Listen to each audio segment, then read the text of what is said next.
Shalom, shalom, peuple de Dieu. Que Dieu vous bénisse. Soyez bénis, soyez le bienvenu aussi dans cette émission du partage de la parole du Seigneur. Nous allons prier ensemble, nous allons lire la parole du Seigneur et le Seigneur va être à la commande encore. Ne quittez pas, c'est votre humble serviteur, le prophète Benjamin.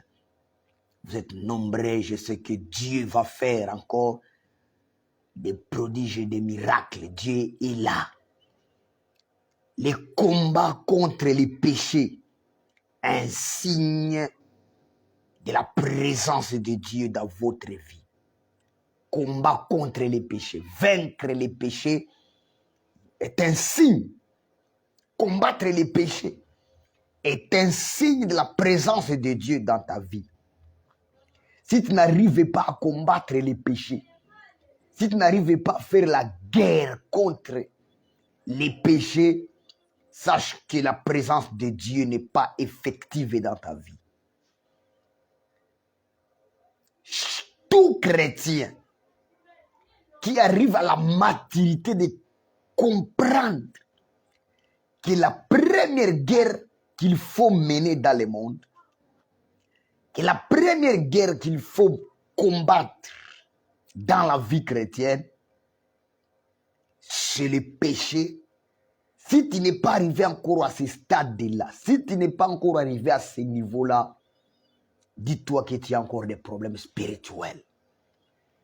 Et ce soir, les matins d'aujourd'hui, l'après-midi d'aujourd'hui, selon les moments dans lesquels tu es en train de me suivre, nous allons partager la parole du Seigneur. Nous allons voir que dit la Bible concernant les combats contre les péchés. Que dit la Bible contre les péchés? Hier, nous étions ensemble et que Dieu vous bénisse, vous tous qui avez suivi l'émission d'hier, vous tous qui étaient avec moi hier. Aujourd'hui, je vous demande encore de partager massivement, d'inviter les amis, de faire des likes, d'envoyer, de partager, d'inviter, de commenter. Dieu va vous bénir. C'est dans cette voie-là que vous pouvez également soutenir cette émission. Vous pouvez soutenir l'œuvre de Dieu que nous sommes en train de faire en partageant, en s'abonnant à la chaîne et suivre l'intégralité ou toute la grande partie sur notre chaîne YouTube. Vous tapez seulement Prophète Benjamin sur la chaîne YouTube. Ou soit vous venez carrément à nos églises, au culte de nos églises Carmel, Mont Carmel à Kinshasa, Est à Kinshasa Ouest. Vous allez nous voir et Dieu va vous bénir. Hier, j'ai parlé des Zachée et j'étais dans le chapitre 19 des évangiles de Luc. L'évangile de Luc, chapitre 19. Et c'est là où je suis encore. Chapitre 19, un bon chapitre évangélique. Un bon message loge dans ce chapitre 19 de Luc. Chapitre 19, premier verset jusqu'au 10e verset. La Bible nous dit qu'il y avait un homme qui s'appelait Zachée. Il a entendu parler de Jésus, que Jésus devait passer par sa ville. Il a entendu que Jésus vient. Il s'agissait de la ville de Jéricho. Jésus ne marche jamais seul parce que c'est Dieu, c'est ça le ministère, c'est ça Dieu. Dieu est le Dieu de la foule. Il est venu avec une grande masse derrière lui. La Bible nous dit que Zachée a appris que Jésus est en route en train de venir. Il a appris le message que Dieu est en train de faire avec Jésus, des prodiges, des miracles. Il a entendu que Jésus est en train de guérir les malades, purifier les lépreux, ressusciter les morts. Le message est tombé dans les oreilles de Zachée. Zachée était intéressé et il s'est dit que je dois voir aussi Jésus. Bien-aimé dans le Seigneur, peut-être toi aussi, tu as déjà entendu parler de Jésus. Les messages t'arrivent chaque jour. Il y a les témoignages que Jésus fait de bonnes choses, que Jésus guérit les malades, que Jésus sauve. Oui, je te le rassure que Jésus sauve. Je te le rassure que Jésus apporte la solution. Je te le confirme que Jésus est la solution. Jésus répond à toutes les questions. Jésus est capable de faire ressusciter les morts. Il l'a fait et il continue à le faire jusqu'à aujourd'hui. Oui, c'est ce Jésus-là que je suis en train de témoigner. Zachée l'avait entendu. Et il s'est dit que je dois voir Jésus. Je dois rencontrer ce Jésus-là.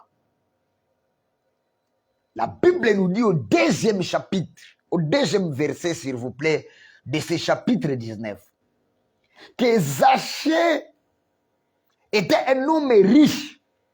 Zachée était un homme bien positionné dans la société. Il avait un bon boulot, un bon travail. Il avait aussi sa richesse qu'il avait déjà accumulée. Il était déjà bien positionné. Il a dit que je dois aller voir Jésus. Malheureusement, il était de courte taille. La Bible nous dit que, en avançant vers la foule pour voir Jésus, il a trouvé des blocages. Il n'y avait pas moyen de voir Jésus. Il n'y avait pas moyen parce que la taille ne le permettait pas de voir Jésus devant les gens qui étaient plus élancés que lui. La Bible me dit qu'il a commencé à chercher comment est-ce qu'il peut voir Jésus. Il est monté sur un arbre, sur le sycomore qui était là-bas pour voir Jésus. Il a quitté chez lui, il est parti pour voir Jésus.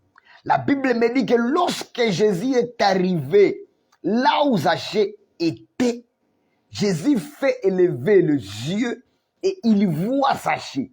Il dit à Zachée, descends, hâte-toi de descendre parce que aujourd'hui, je dois loger chez toi.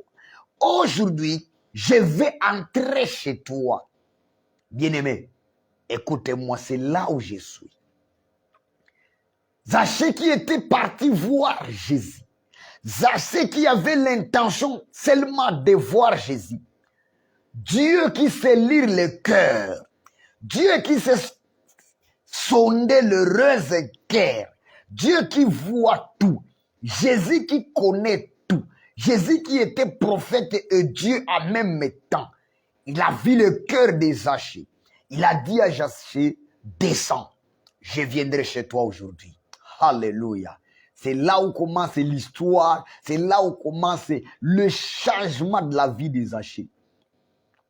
Jésus décide, c'est Luc chapitre 19, verset 7. La Bible nous dit que Jésus décide d'aller chez Zachée. La foule, les gens qui marchaient avec Jésus, les gens du millier, les gens de ces contrées-là, là où habitait Zachée, commencent à dire comment un homme saint, un Dieu qui se déclare Dieu, le Fils de Dieu, le Fils de David, comment Jésus de Nazareth peut décider d'aller loger dans la maison d'un pécheur? Comment Jésus a pris cette décision d'aller chez Zachée? La rumeur qui circulait autour de Zachée, il était pécheur. Les gens disaient que Zachée est pécheur. Les gens connaissaient Zachée comme pécheur. Et c'était pratiquement impossible que Dieu saint aille habiter chez un pécheur. Les Juifs ne pouvaient pas le concevoir. Le monde ne pouvait pas le concevoir que le Dieu tout-puissant, que le Dieu 3 fois saint aille habiter dans une maison d'un pécheur.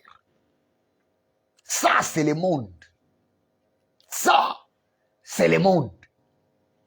Dieu qui est venu pour chercher les brebis égarées. Dieu qui est venu chercher les péchés. il a vu que oui, certes, Zachée est pécheur, mais je dois aller chez lui. La Bible nous dit que Jésus-Christ est descendu jusqu'à dans la maison de Zachée. Il est allé chez lui. C'est en arrivant chez Zachée que le mystique se pose, que toute la doctrine chrétienne se fonde. En arrivant chez Zachée, c'est là où commence la doctrine chrétienne, la vraie doctrine chrétienne. C'est là. Laisse-moi te dire que Jésus-Christ a rencontré beaucoup de personnes dans sa vie sur la terre. Il a guéri beaucoup de personnes. Mais il y a peu de gens chez qui Jésus a décidé d'aller habiter. Il y a d'autres personnes, Jésus les a rencontrés, il les a guéris, il a apporté la solution à leurs problèmes, mais Jésus n'était pas parti chez eux. Tu peux lire l'évangile de Marc. Marc chapitre 5, verset 1 à 20. L'histoire de ces fous de Gadara, les Gadaréniens, l'homme qui était possédé par une légion de démons, l'homme qui se meurtrissait, l'homme qui est lié par des chaînes et il les rompait parce qu'il était possédé. Il avait une force démoniaque sur lui. Cet homme-là, les fous de Gadara. La Bible nous dit qu'il habitait dans les cimetières et là, il se meurtrissait. Personne ne pouvait plus s'approcher de lui parce qu'il était possédé par une légion de démons. Mais Jésus avait décidé de traverser les lacs de Galilée pour aller les rencontrer dans les cimetières. En lisant les versets 18, les évangiles de l'évangile de Marc, versets 18 et 19, les fous de Gadara demandent à Jésus de les suivre, de marcher avec lui, d'être à côté de lui, de travailler avec Jésus. Mais les versets 18 et 19 nous dit que Jésus dit à ces fous de Gadara de ne pas les suivre et de rentrer. Jésus l'a guéri, Jésus a apporté la solution, mais Jésus n'était pas parti avec lui. Est-ce que tu es en train de me saisir? Est-ce que tu es en train de me suivre?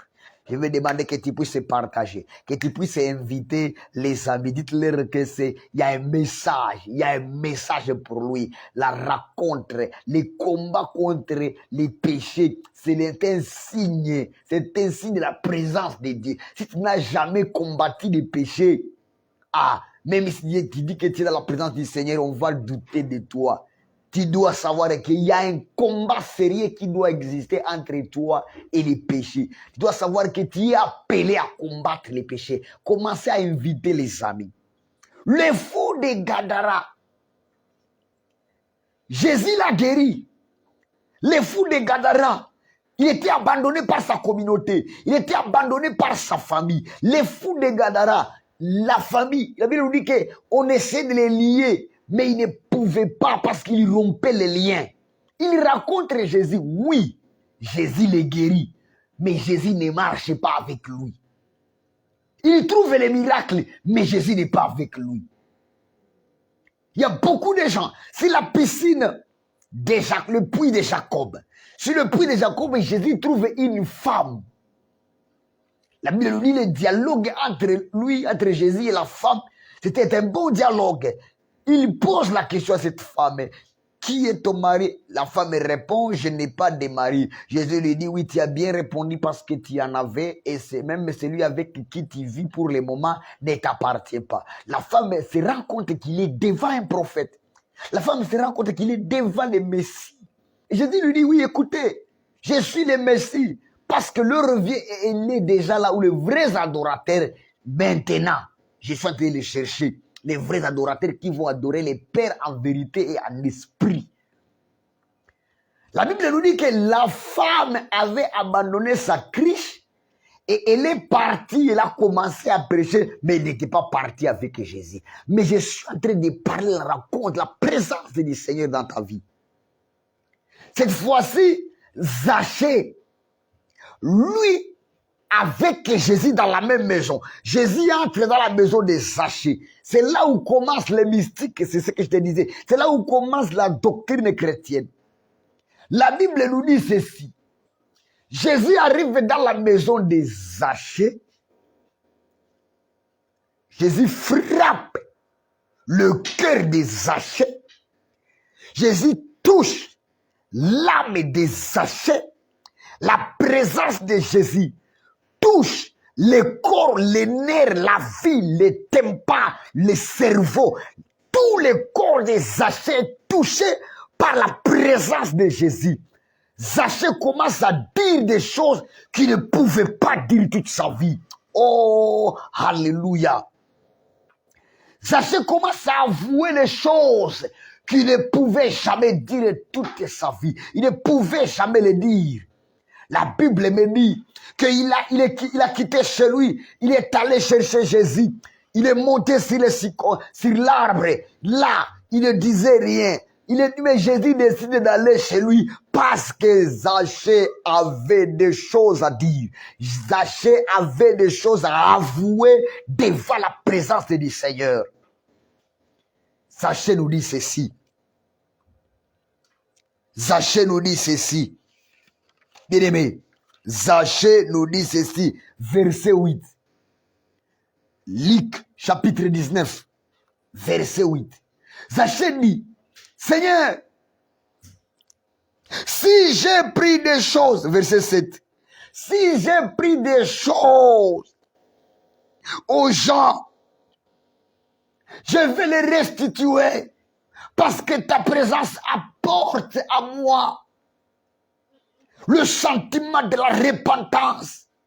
Ta présence apporte à moi l'introspection.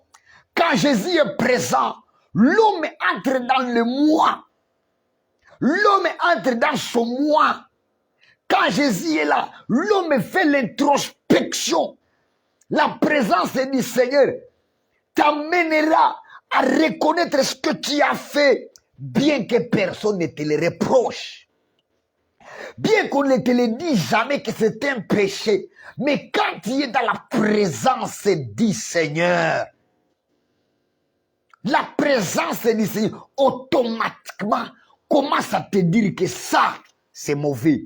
Ça, ce n'est pas bien. Ça, tu dois demander pardon. Ça, tu dois abandonner. C'est ça la présence du Seigneur. Alléluia. La présence du Seigneur amène un combat contre le péché. La présence du Seigneur amène un combat contre le péché. Tu commences à combattre le péché dans ton fort intérieur. La Bible nous dit que Zachée, qui ne disait rien, qui est allé faire une visite de reconnaissance, un petit tour de reconnaissance, parce qu'il a entendu parler de Jésus, mais c'était le jour de la rencontre avec Jésus. La Bible nous dit que Jésus descend, Jésus arrive jusqu'à chez Zachée, et Zachée commence à avouer, commence à demander pardon. Zachée dit, Seigneur, si je prie des choses qui ne m'appartiennent pas, si j'ai volé, je vais restituer parce que Jésus est là. Là où Jésus arrive, les gens commencent la repentance. La présence du Seigneur t'amènera à demander pardon. La présence du Seigneur dans ta vie t'amènera à une repentance. Écoutez-moi bien aimé dans le Seigneur. Il y a des choses qui apparaissent comme ne pas être péché. Il y a des choses qui apparaissent comme ne pas être mauvais devant la face des gens, devant la face de ce monde, devant ta communauté, devant les gens qui sont autour de toi. Peut-être, on ne te l'a jamais dit. Il y a des gens qui te diront que boire de l'alcool, prendre la bière, ce n'est pas mauvais. Oui, mais les jours où tu seras dans la présence du Seigneur, le Saint-Esprit va te témoigner le méfait de l'alcool. C'est le même jour que tu vas abandonner l'alcool. Laisse-moi qu'à travers ces enseignements, qu'à travers la prière que je vais faire pour toi, que tu entres dans la présence du Seigneur. Les secrets que tu ne savais pas jusque-là, que tu puisses les découvrir. Jésus vient parler à l'âme. Jésus parle à l'âme. Quand il parle à l'âme, l'homme abandonne certaines histoires.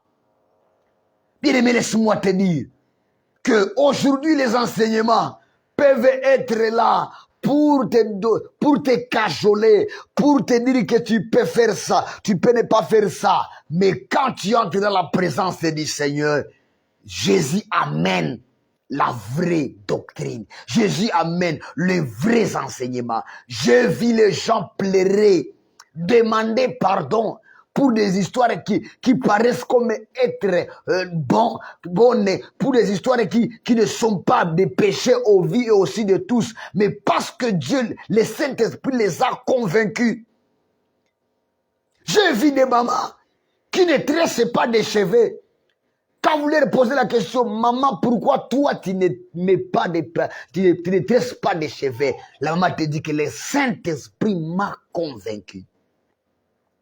J'ai vu des gens qui ont abandonné beaucoup de choses parce que le Saint-Esprit les a convaincus. C'est ça la présence du Seigneur. Lorsque Jésus est entré dans la maison de Zachée, la Bible nous dit que Zachée commence à vouer. Il dit, Luc chapitre 19, verset 7 et 8, il dit, si j'ai volé, je vais restituer. Oui, écoutez-moi bien aimé dans le Seigneur.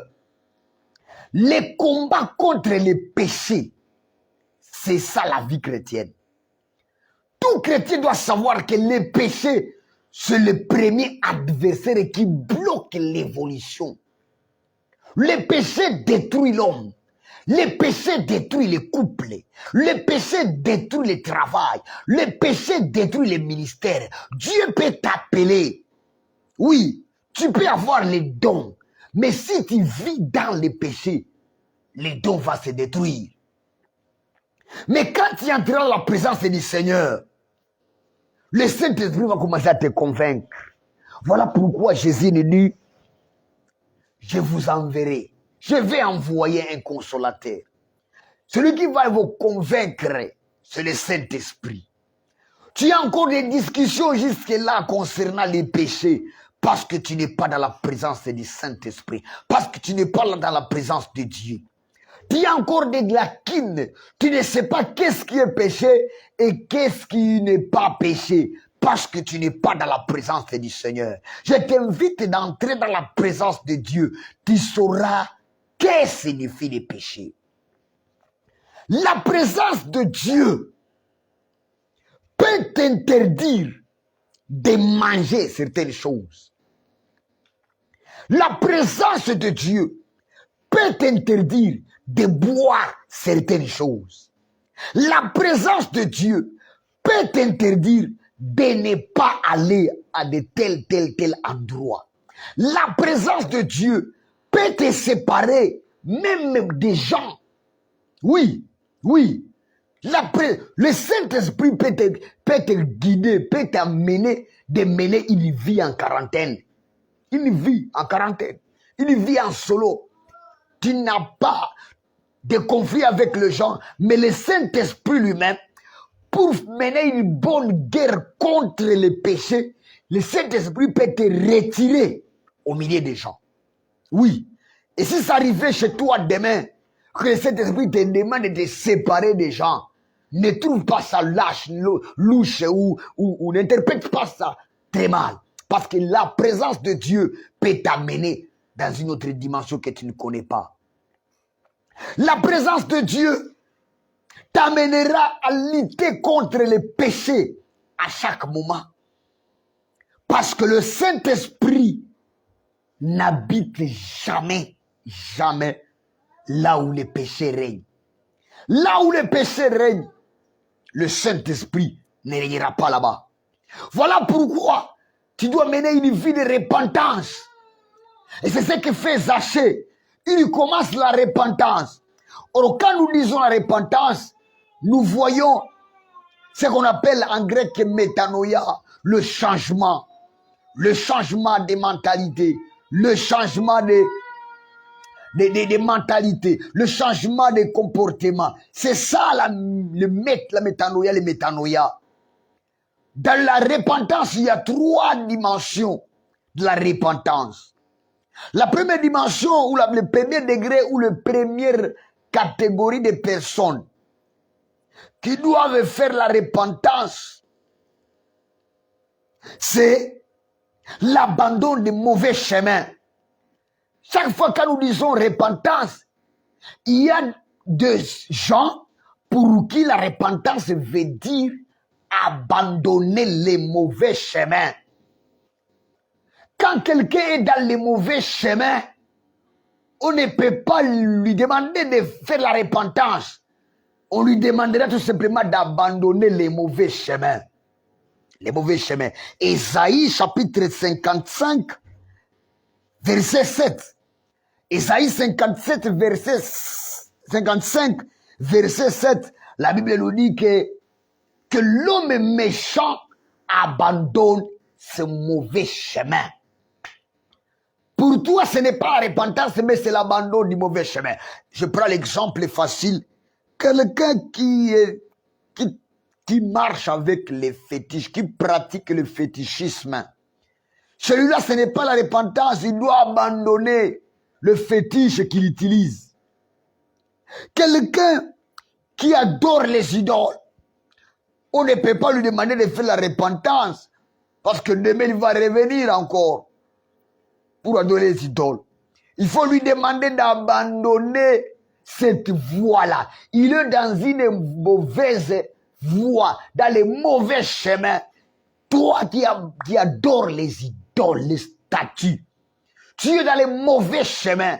Tu dois abandonner ça. La Bible te demande, le Seigneur m'envoie te dire que tu dois abandonner les mauvais chemins.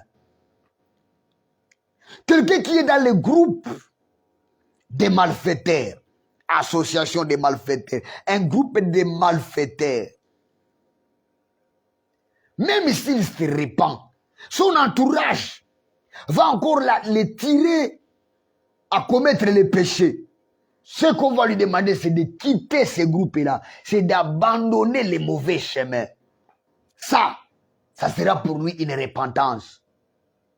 Une femme qui habite avec un mari d'autrui, et vice-versa, un homme qui habite avec une femme d'autrui, celui-là, il va faire quelle repentance? Celui-là, il va se repentir comment?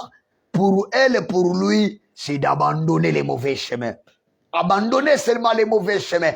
Laissez cette femme-là. Ce que vous appelez deuxième bureau, troisième bureau, une maîtresse. Laissez ta maîtresse là-bas.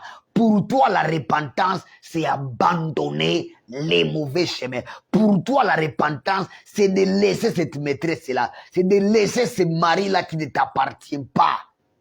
C'est à ce moment-là que la repentance peut être effective pour toi. Mais si tu te repens, et le soir, tu rentres encore chez cette dame-là. Tu rentres encore, tu reçois encore l'argent de ces messieurs-là.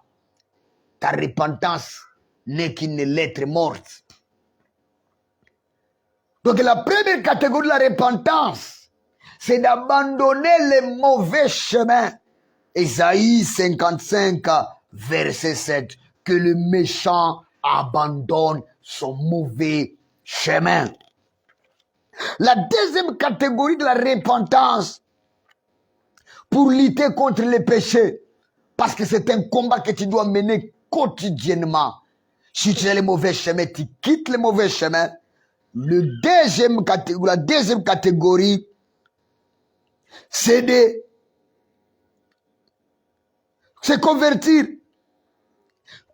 de fuir une mauvaise génération, abandonner une mauvaise génération. Quand vous lisez Actes des Apôtres chapitre 2, verset 37, vous descendez jusqu'à 40, lorsque l'apôtre Pierre est en train de prêcher le jour de la Pentecôte, il dit aux enfants d'Israël, fuyez cette mauvaise génération. Fuyez cette mauvaise génération. Il y a une génération perverse, une génération qui ne connaît pas Dieu, une génération qui abandonne la voie du Seigneur. tu dois quitter au milieu de cette génération perverse. Quitter une mauvaise génération.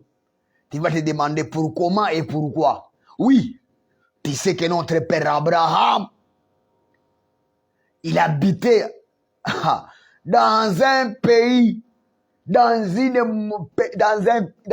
contrée où la génération qui habitait là-bas ne pouvait pas permettre l'atmosphère prophétique, ne pouvait pas permettre l'atmosphère du miracle, ne pouvait pas permettre à ce qu'Abraham vit la promesse de Dieu.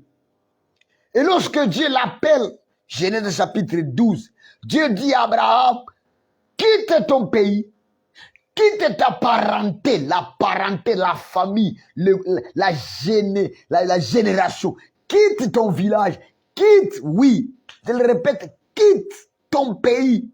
Oui, tu vas te demander, ça c'est quoi encore? Ça c'est quoi? Oui, inviter les amis, partager, like, abonne-toi à la chaîne, allez sur YouTube, il y a l'intégralité de tous ces messages, abonne-toi à la page Facebook, invitez les amis. Je parle du combat contre les péchés. Il y a d'autres combats, il y a d'autres péchés que tu ne peux pas vaincre si tu vis dans un milieu lié à ces péchés-là. Il y a les péchés générationnels, les péchés liés à l'entité, le péché lié au milieu. Il y a les milieux, dès que les jeunes grandissent, ils doivent commencer à prendre des chants, de l'alcool, ils doivent commencer à prendre les drogues.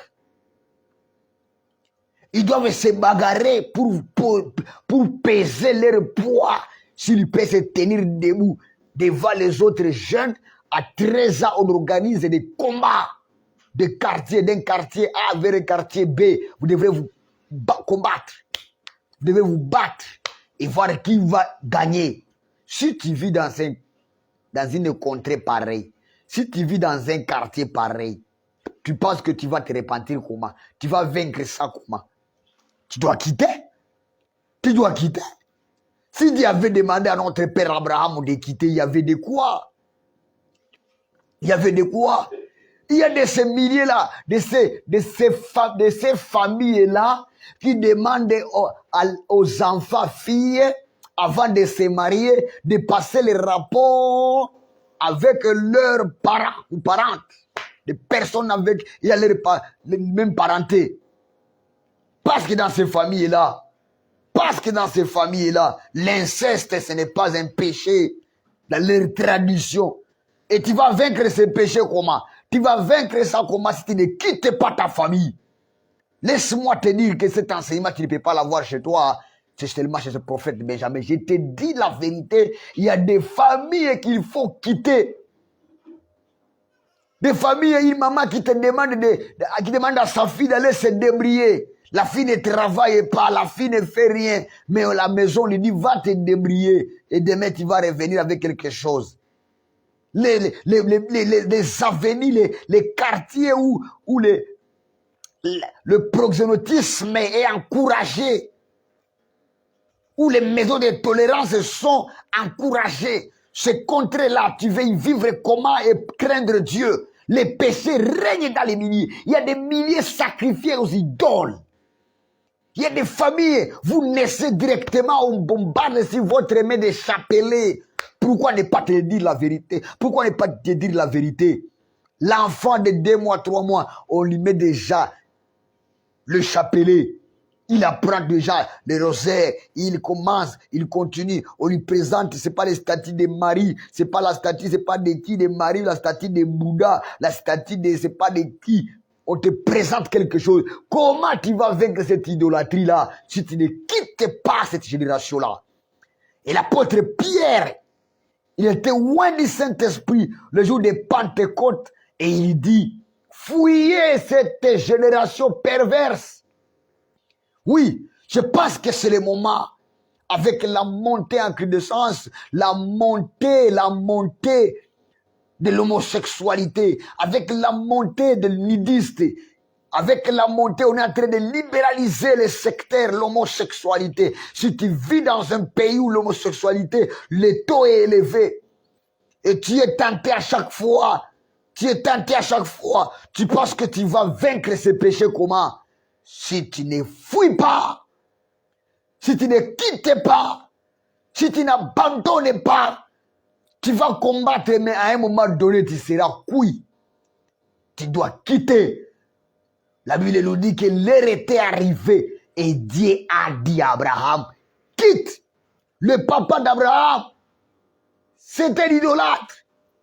Papa Terah. La Bible nous dit que Terah, le père d'Abraham, était un idolâtre. Il fabriquait les idoles. Dieu en appela Abraham.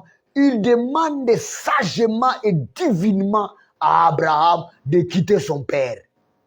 Notre père de la foi, dans la foi, a quitté son père. Toi, son fils, pourquoi tu ne le feras pas? Si c'est ça la solution, je te conseillerais de quitter.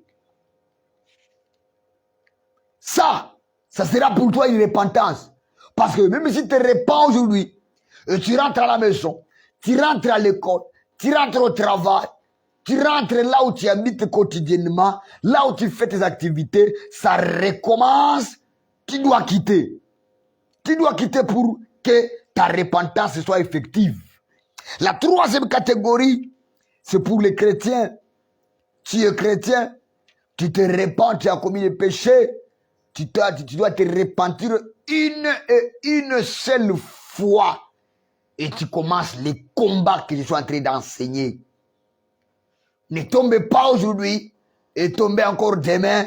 Tu fais la confession comme nos amis. Ils partent en confessionnal chaque vendredi, chaque samedi, chaque fin du mois. Tu fais la confession, tu reprends encore. Non. Le combat, vous devrez la mener. Vous menez la guerre, vous menez le combat et vous gagnez le combat. Le combat sur les péchés, ce n'est pas la cohabitation pacifique. On ne cohabite pas avec les péchés. Pourquoi? Parce que derrière chaque péché, il y a un démon qui attise le fait. Il y a un démon qui pousse à ce que ce péché-là soit commis. Chaque péché commis, il y a un démon tributaire. Il y a un démon qui est derrière ça. Et tu ne peux pas cohabiter. Ton corps, c'est le temple du Saint-Esprit. Tu es un enfant de Dieu. Tu es le temple du Saint-Esprit. Tu ne peux pas cohabiter avec les péchés, avec les démons. Le temple de Dieu ne peut pas être pour Dieu et pour Bélial, ne peut pas être pour Dieu et pour Belzéboul, ne peut pas être pour Dieu et pour Baal, ne peut pas être pour Dieu et pour les mensonges, ne peut pas être pour Dieu et pour l'adultère. Le corps du Saint-Esprit, le temple du Saint-Esprit, ton corps ne peut pas être pour Dieu une partie et pour les démons une autre partie. Non. La bouche loue, mais les pensées vont très loin dans les péchés. La bouche célèbre, les mains célèbrent, les mains sont élevées pour adorer. Mais pendant ce temps, ton cœur très loin du Seigneur. Non, non, ça ne peut pas se faire. Soit tu es pour Dieu et tu commences la guerre, le combat, soit tu n'es pas pour Dieu, tu fais ce que je dois te dire, les trois catégories de la repentance. Tu dois te repentir. Et la repentance, c'est le premier signe de la présence de Dieu dans la vie d'une personne. Une personne qui ne se repent pas, sache que cette personne-là n'a jamais rencontré Christ. Regardez, sachez. Et demain, après-demain, je vais revenir sur d'autres cas. Quand Jésus arrive dans ta vie, il t'amènera dans une dimension de demander pardon. Il t'amènera dans une dimension de repentance. tu commences à haïr les péchés. L'apôtre Paul nous dit que ce qui était un gain pour moi, je le vois comme de la merde, comme de la bouse. Ce qui était un gain pour moi, je le vois comme n'étant pas comme n'ayant plus de la valeur. C'est ça la présence du Saint-Esprit. C'est ça la présence de Dieu dans la vie d'une personne. C'est ça vivre chrétiennement. Avoir l'horreur du péché. Fuir les péchés, combattre les péchés. Combattre les péchés. Tu ne seras plus partisan du péché. Tu dois haïr les péchés. Tu dois haïr les péchés, quels soient les péchés. D'abord, tes péchés et les péchés d'autres personnes qui sont autour de toi. Voilà pourquoi il est écrit: amenez vers moi les brebis égarées de la maison d'Israël. Si vos péchés sont devenus rouges comme de la cramoisie, je les changerai. Dieu ne veut pas voir les péchés. Il a besoin de les purifier. Il a besoin de les purifier. Mais tu dois être ennemi du péché. Et tu dois combattre les péchés. Tu ne dois pas tolérer les péchés. Aujourd'hui, qu'est-ce que nous constatons? Qu'est-ce que nous constatons? Des blagues, des propos mal placés, surtout avec ce que nous appelons aujourd'hui réseaux sociaux. TikTok, qu'est-ce qui se passe sur TikTok? Qu'est-ce qui se passe sur Facebook? Qu'est-ce qui se passe sur vos chaînes là? Qu'est-ce que vous êtes en train de faire? Des blagues, et les gens critiquent des blagues, critiquent en faisant des blagues, en insultant, en commentant, en jouant avec le péché. Laisse-moi te dire que Satan est en train de vous rogner petit à petit. Mon bien-aimé, mon frère, ma sœur, mon bien-aimé, homme de Dieu, c'est pas prophète comme moi, pasteur comme moi, apôtre comme moi, je ne sais pas qui tu es, je ne sais pas quel est le titre que tu occupes. Tu dois savoir que le péché, c'est un perforateur. Il va te détruire. Ne faites jamais, ne sois jamais partisan du péché. Le péché détruit rapidement. Le péché détruit. Le péché sépare l'homme de Dieu. Le péché sépare l'homme de ce que Dieu a prévu pour lui. Le péché. Tu dois haïr le péché. Tu dois ne plus vivre avec les péchés. Tu dois abandonner les péchés. Tu dois combattre les péchés. Tu ne pourras pas toi-même, oui, c'est ce que tu me dis. Mais le Saint-Esprit est là. Le sang de Jésus est là. Le sang de l'agneau est là. Le sang de Jésus est là. Demande le sang de Jésus. Demande l'orientation du Saint-Esprit. Ouvre ta bouche et il va te remplir. Ouvre ta bouche et le Saint-Esprit va te remplir. La Bible nous dit, invoquez-moi pendant que je me trouve.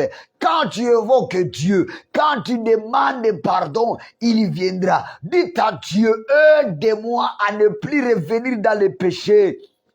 Bien-aimé, tu vis dans la masturbation, tu vis dans la pornographie, tu vis dans le vol, tu vis dans le péché. Oh, écoutez-moi, tu dois haïr le péché. Zachée, là où nous sommes en train de lire, il dit à Jésus, si j'ai pris quelque chose, je dois restituer. Oui, oui, ça c'est l'évangile, ça c'est la parole, là c'est la présence du Saint-Esprit, là c'est Jésus qui parle dans la maison des Zachée, dans la bouche des Zachée. Zachée dit à Jésus, si j'ai pris quelque chose qui ne m'appartient pas, je vais restituer. Oui, à un moment donné, la repentance va te demander de restituer. À un moment donné, la repentance va te demander de restituer ce que tu avais pris. Oui, je te le conseille d'aller restituer. Tu ne peux pas avoir la bénédiction de Dieu mélangée avec les histoires volées. Comment expliquer? que dans ta maison, il y a quelque chose que tu avais volé et tu es en train de prier que Dieu ajoute le meuble dans ta maison, que Dieu te bénisse pendant que chez toi, il y a quelque chose qui a été volé. Comment tu veux mélanger la bénédiction de Dieu avec les choses que tu as reçues dans les péchés? Tu marches avec un homme qui ne t'appartient pas. Comment tu veux demander à Dieu qu'il puisse te donner le mariage? Restitue ce mari, restitue cette femme, remettez, abandonne-lui. Tu dois, Zachée dit à Jésus, si j'ai pris des choses qui ne m'appartiennent pas, d'ailleurs, il ajoute en disant, je vais restituer combien? Quadruple, 4 fois. 4 fois. 4 fois. Parce que c'est la rencontre avec le Seigneur. Jésus arrive dans ta vie. Il te trouve que tu as des histoires que tu portais sur ta hanche. Peut-être on t'a donné des gris-gris. Et tu veux que Dieu puisse te bénir. Comment? En ayant des choses qui ne concourent pas avec la volonté, qui ne concourent pas avec la parole du Seigneur. Laisse-moi te dire que tu dois restituer ce qui ne t'appartient pas. Satan réclamera et Dieu réclamera sa part. Satan réclamera aussi sa part. Or, tu as décidé de suivre Jésus. Tu as décidé de marcher avec lui. Tu as décidé d'être enfin son enfant. Tu as décidé d'être enfin son serviteur. Pourquoi tu veux mélanger Dieu et le diable? Pourquoi tu veux mélanger Dieu et Bélial? Pourquoi tu veux mélanger Dieu et les dieux hindous? Pourquoi tu veux mélanger Dieu et le Dieu vaudou? Pourquoi tu veux mélanger Dieu et la magie? Ça ne peut pas marcher ensemble. Aujourd'hui, que Dieu t'amène dans la repentance au nom puissant de Jésus. Au nom puissant de Jésus, on ne mélange pas Dieu avec les gris-gris. Soit ce Dieu, soit on te trompe.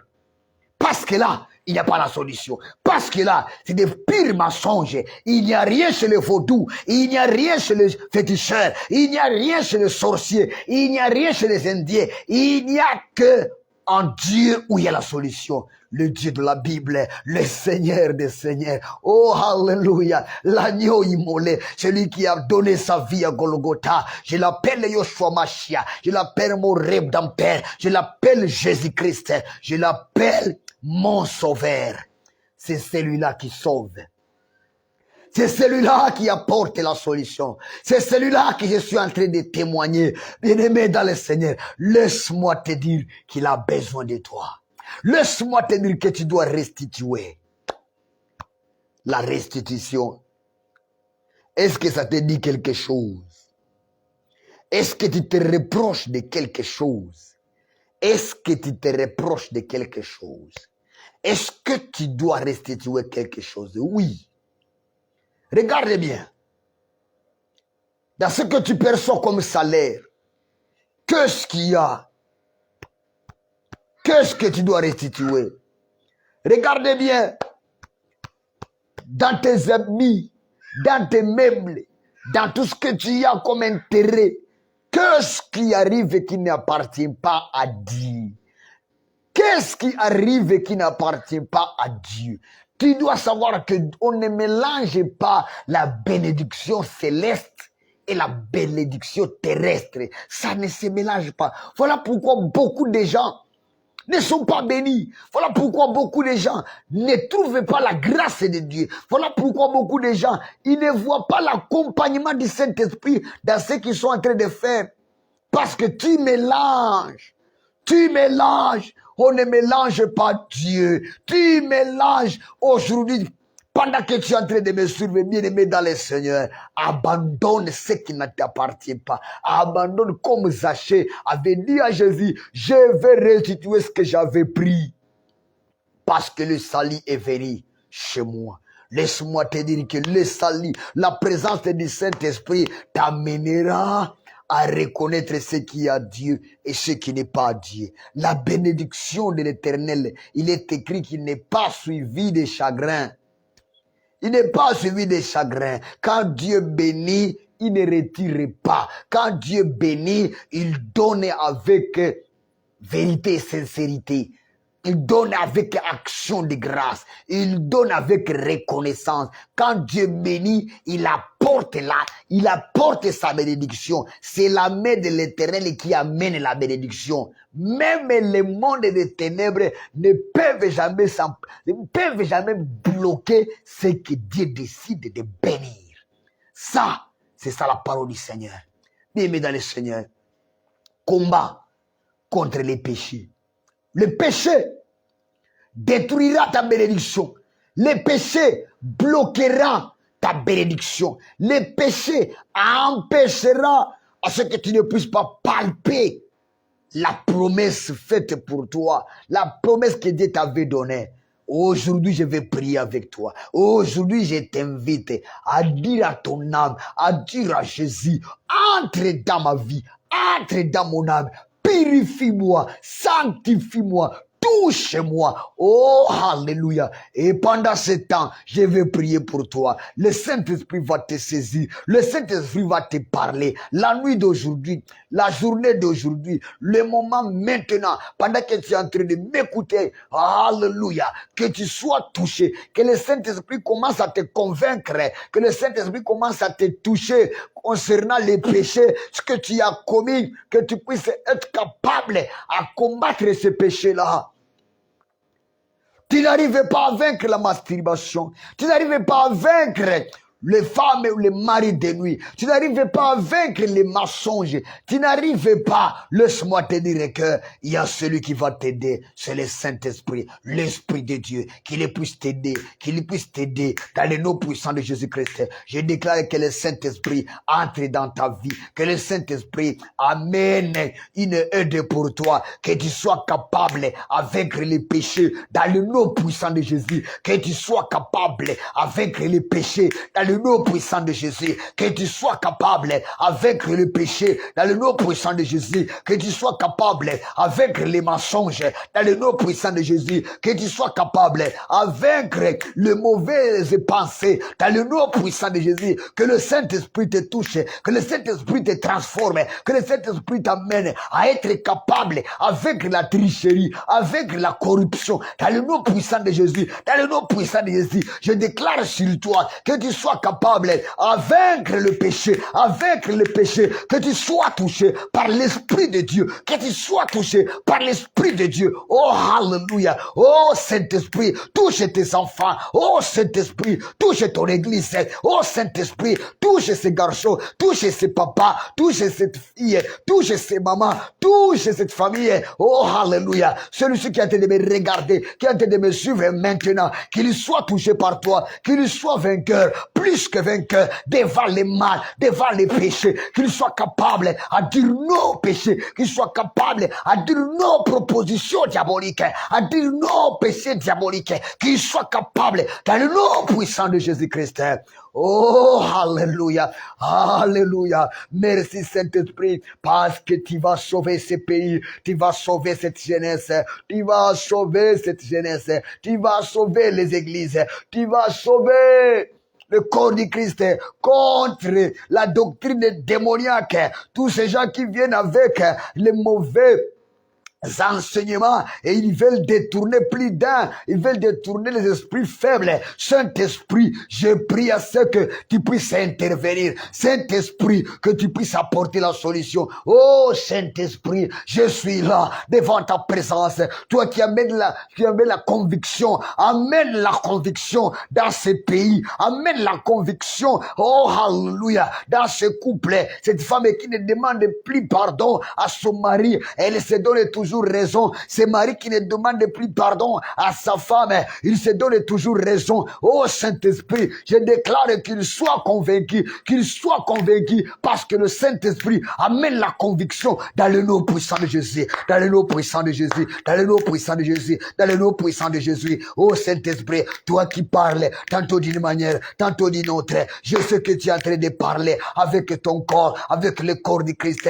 Tu es en train de parler avec cette famille, tu es en train train de parler avec ses bien-aimés dans le nom puissant de Jésus. Tu es en train de parler avec mon frère. Tu es en train de parler avec lui dans le nom puissant de Jésus. Je déclare que la nuit d'aujourd'hui, que tu puisses convaincre, oh alléluia, tout celui qui se donne à l'alcool, tout celui qui se donne aux mauvaises choses, que tu puisses le convaincre, qu'il puisse regarder la croix, là où tu as donné ta vie. Oh Seigneur, sur la croix, tu as accepté la mort horrible, tu as accepté d'être crucifié, tu as accepté de porter les atrocités, tu as accepté de porter la souffrance, tu as accepté d'être insulté, tu as accepté d'être châtié, afin que nous soyons libérés, afin que nous soyons sauvés. Je prie, Seigneur, oh alléluia, Saint-Esprit, touche ces gens, cette foule immense qui est comme des brebis égarées, cette foule immense qui languissent devant toi, il cherche qui va leur apporter la solution. C'est-à-dire, tu es le seul